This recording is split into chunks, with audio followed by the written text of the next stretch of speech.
নমস্কার, আপনারা দেখছেন সংবাদ বাংলা ইউটিউব চ্যানেল। জানাবো আজকের বাছাই করা কিছু গুরুত্বপূর্ণ খবর। প্রধান সংবাদগুলি জানার আগে শুরুতেই দেখে নিন আজকের হেডলাইন্স। জম্মু কাশ্মীরে এগিয়ে কংগ্রেস ন্যাশনাল কনফারেন্স জোট। হরিয়ানায় ঘুরে দাঁড়ালো বিজেপি, জোট টক্কর কংগ্রেসের। এই নয় যে আমরা কোনলু থেকে এসেছি, জুনিয়র ডাক্তারদের অনশন নিয়ে হুঁশিয়ারি মদনের। ধর্ষণ নাকি গণধর্ষণ, সন্দীপ রায় কি ছিল সেখানে? সিবিআই উঠে এলো চাঞ্চল্যকর তথ্য। লক্ষ লক্ষ টাকা প্রতারণা করেছেন হুমায়ুন, তৃণমূল বিধায়কের নামে থানায় অভিযোগ দলেরই কর্মীদের।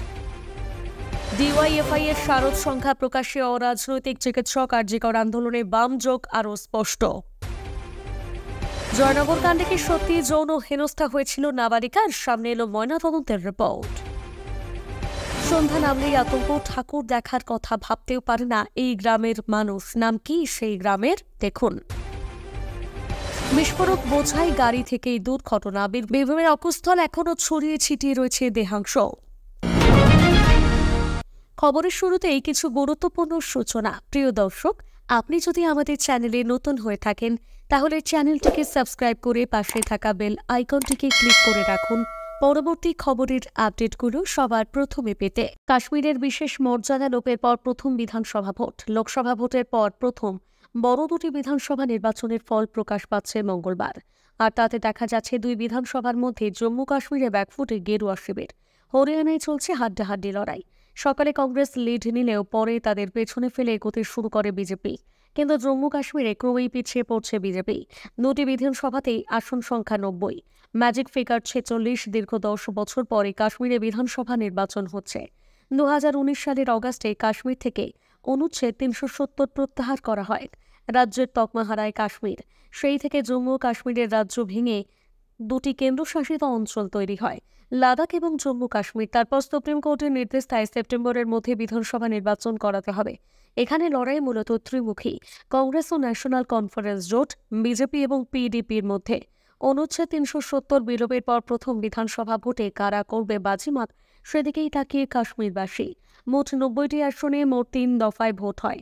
প্রথম দফায় ১৮ই সেপ্টেম্বর ভোট হয়েছিল ২৪টি আসনে, ২৫শে সেপ্টেম্বর দ্বিতীয় দফায় ভোট হয়েছিল ২৬টি আসনে এবং ১ অক্টোবর বাকি ৪০টিতে। এদিকে ৫ অক্টোবর হরিয়ানার ৯০টি আসনে ভোট হয়েছিল এক দফায়। সকাল ১০টা পর্যন্ত ট্রেন্ড বলছে জম্মু কাশ্মীরে ৯০টি আসনে বিজেপি এগিয়ে ২৪ আসনে, কংগ্রেস ন্যাশনাল কনফারেন্স জোট এগিয়ে ৪৮টি আসনে। গত বিধানসভা নির্বাচনে জম্মু কাশ্মীরে একক বৃহত্তম দল ছিল এই মেহবুবা মুফতির পিডিপির, অথচ এবার তারা মোটামুটি গুরুত্বহীন। পিডিপি এগিয়ে ৭ আসনে, অন্যান্যরা এগিয়ে ১২ আসনে।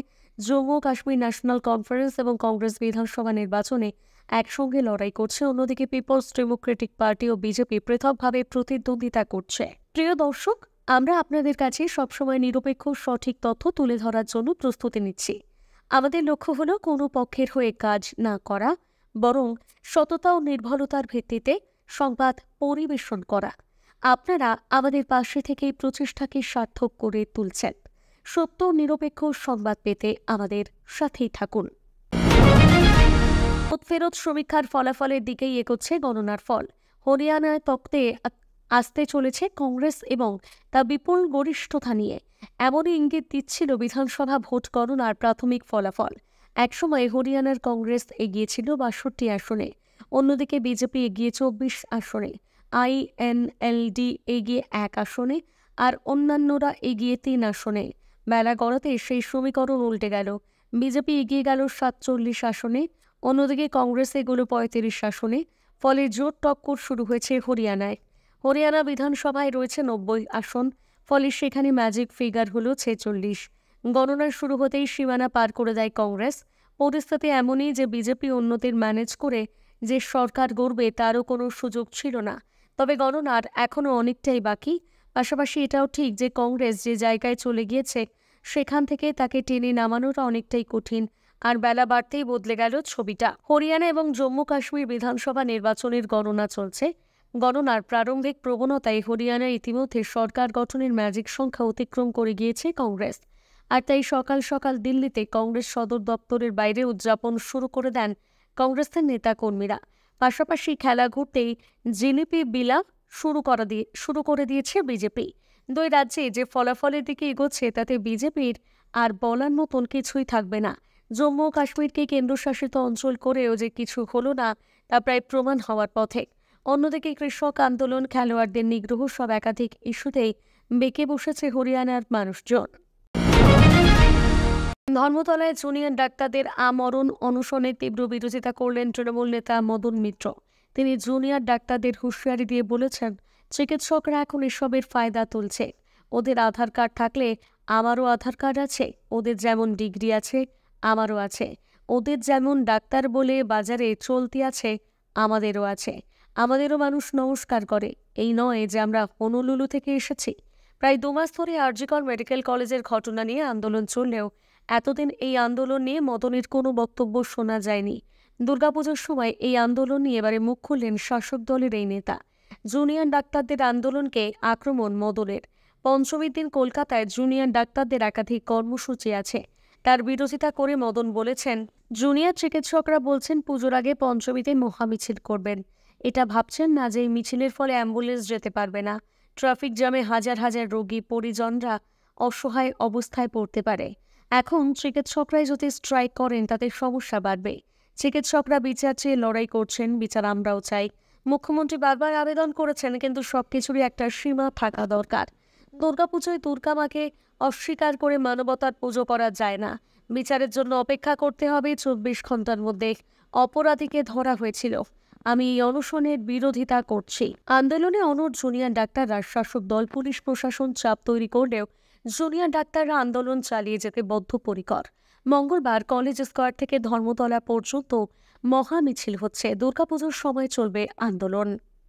প্রিয় দর্শক, ভিডিওটি যদি ভালো লেগে থাকে তাহলে অবশ্যই লাইক দিন। আমরা 3000 লাইক এবং 4000 সাবস্ক্রাইবারের লক্ষ্য নিয়ে এগোচ্ছি। আপনার একটা লাইক এবং সাবস্ক্রিপশন আমাদের অনেক সাহায্য করবে। সামনে আরও দারুণ কন্টেন্ট আসছে। আরজিকর মেডিকেলে তরুণী চিকিৎসকের ধর্ষণ ও খুনের মামলায় সিবিআইয়ের প্রথম চার্জশিটে মূল অভিযুক্ত হিসেবে সঞ্জয় রায়ের নাম উল্লেখ করা হয়েছে। তবে প্রশ্ন উঠছে, সঞ্জয় রায় কি একাই এই ভয়ঙ্কর ঘটনাটি ঘটিয়েছে? সিবিআইয়ের তদন্তে উঠে এসেছে যে বিশেষজ্ঞ ডাক্তাররা নিহতের দেহের ছবি দেখে মনে করছেন যে এই ধরনের একটি কাজ একজনের পক্ষে সম্ভব নয়। তবে এখন সিবিআইয়ের চার্জশিটে শুধুমাত্র সঞ্জয় রায়ের নাম নথিভুক্ত থাকায় পরিস্থিতি আরও জটিল হয়ে পড়েছে। কলকাতা পুলিশ 10ই আগস্ট সঞ্জয় রায়কে গ্রেপ্তার করে, যখন 9ই আগস্ট সকালে তরুণী চিকিৎসকের মৃতদেহ উদ্ধার করা হয়। সিবিআই জানিয়েছে তারা সঞ্জয় রায়ের গতিবিধি 8ই আগস্ট রাত থেকে 9ই আগস্ট পর্যন্ত ট্র্যাক করেছে এবং তার উপর ভিত্তি করে তার বিরুদ্ধে অভিযোগ আনা হয়েছে। চার্জশিটে সিবিআই জানিয়েছে যে সঞ্জয় মহিলা চিকিৎসককে ধর্ষণ ও খুনের অভিযোগে অভিযুক্ত। তদন্তের অগ্রগতি সম্পর্কে সিবিআই জানিয়েছে, এখনও তদন্ত শেষ হয়নি এবং বৃহত্তর ষড়যন্ত্র, তথ্য প্রমাণ নষ্টের বিষয়টি উঠে এসেছে। এই পরিস্থিতিতে সিবিআই প্রাক্তন আরজিকর মেডিকেল কলেজের অধ্যক্ষ সন্দীপ ঘোষ ও টালা থানার প্রাক্তন ওসি অভিজিৎ মণ্ডলকে গ্রেপ্তার করেছে তথ্য প্রমাণ লোপাটের অভিযোগে। সিবিআইয়ের স্ট্যাটাস রিপোর্ট শুনে প্রধান বিচারপতি ডিওয়াই চন্দ্রচূড় মন্তব্য করেছেন যে এটি বিচলিত করার মতো। বিভিন্ন মহলে প্রশ্ন উঠছে, এই ঘটনা কি একক ধর্ষণ না গণধর্ষণ? বিশেষজ্ঞরা মনে করছেন সিবিআইয়ের তদন্তের মাধ্যমে আগামী দিনে আরও অনেক তথ্য প্রমাণ প্রকাশ্যে আসবে, যা পুরো ঘটনার পটভূমি আরও স্পষ্ট করবে। ফের বিতর্কে ভরতপুরের তৃণমূল বিধায়ক হুমায়ুন কবির। সম্প্রতি আন্দোলনরত জুনিয়র চিকিৎসকদের হুমকি দেওয়ার অভিযোগ উঠেছিল তার বিরুদ্ধে। এবার হুমায়ুনের বিরুদ্ধে আর্থিক প্রতারণার অভিযোগে থানার দ্বারস্থ হলেন তৃণমূলের কর্মীরা। অভিযোগ, ফেরিঘাটের লিজ পাইয়ে দেওয়ার নাম করে 14 লক্ষ টাকা আত্মসাৎ করেছেন বিধায়ক। ইতিমধ্যে অভিযোগের ভিত্তিতে ঘটনার তদন্ত শুরু করেছে পুলিশ। বিষয়টিকে ঘিরে স্থানীয় রাজনৈতিক মহলে শোরগোল তৈরি হচ্ছে। ষড়যন্ত্রের পাল্টা অভিযোগ এনে আইনি পথে মোকাবিলার কথা জানিয়েছেন হুমায়ুন। কতবির আলী শেখ নামে ওই তৃণমূল কর্মীর অভিযোগ, ভরতপুরের লোহাদহ ঘাটে লিজ পাইয়ে দেওয়ার নাম করে 14 লক্ষ টাকা নিয়েছেন বিধায়ক হুমায়ুন কবির। লিজ তো মেলেনি, উল্টে টাকা ফেরত চাইতে গেলে উনি যে দুটি চেক, অর্থাৎ ব্যাংকের যে চেক দিয়েছেন তাও বাউন্স করে। এটা প্রতারণা নয়।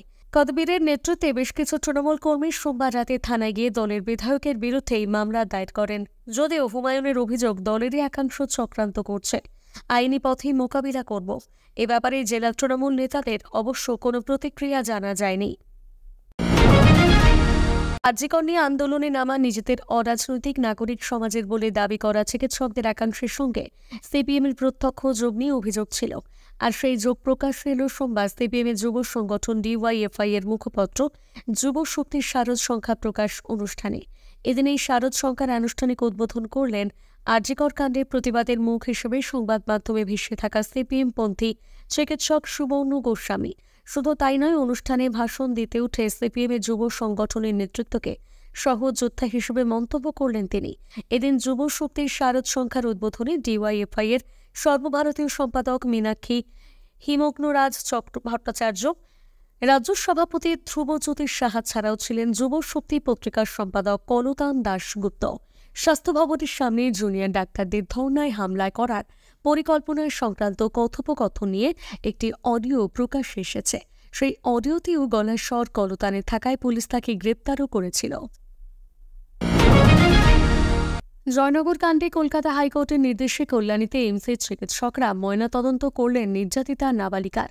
এই আবহে একটি রিপোর্ট প্রকাশ করা হয়েছে। নির্যাতিতা যৌন হেনস্থার শিকার হয়েছেন বলে জানা গিয়েছে ময়নাতদন্তে।